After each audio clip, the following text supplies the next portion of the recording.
Catus, Maximus here, this time with a short bench review of this Coghlans camping fork. This thing's 41 inches overall length. The only reason I'm doing a video about a camping fork is simply because I noticed that Coghlans did indeed improve these by a significant margin, which I was surprised. These things have always sucked. I've actually had a couple of them and just hated them. Mainly because they did electro-welded or essentially spot-welded the fork onto the rod. They just have a high current and then they just push them together, just like a spot weld on a car, and they would just break off. They used to be just terrible, where the handles are just terribly bent and all awkward. The rods were really bent. Now, if I spin this, it spins pretty freely. If we look at the handle, gosh darn it, the handle is actually on straight. The rod isn't perfectly centered. At least they have a little metal thing to help reinforce it. Little hole in the end. But it's a big improvement. They're actually straight. Being able to spin it and have it not wobble out of my hand really shows how straight it is. It's kind of difficult for such a long camping fork. 41 inches, so about 3.5 feet from the tip of the fork to the tip of the handle. The forks themselves, we're looking at about 7.5 inches, which gives you about 33 or so inches of rod.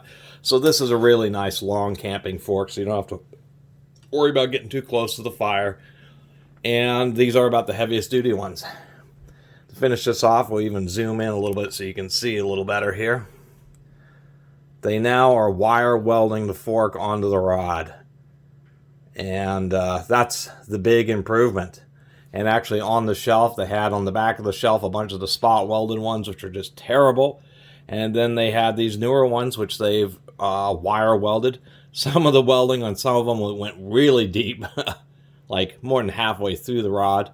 I just picked one that actually had the weld look halfway decent. But that's the big upgrade. They're actually trying to make them straight now.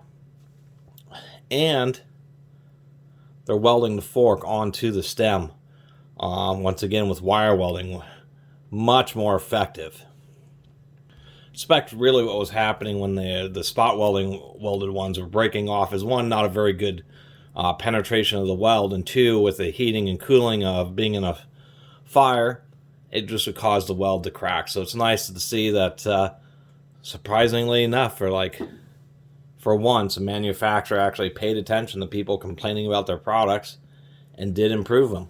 And so that would be also the warning. If you're going to get one of these big Coghlans camp forks, take a look on the shelf and make sure you get one that's actually has the wire drive welding, so it'll actually hold together. Anyway, really appreciate everybody who's been watching and subscribing. If you haven't subscribed, please do. Till next time, Catus Maximus out.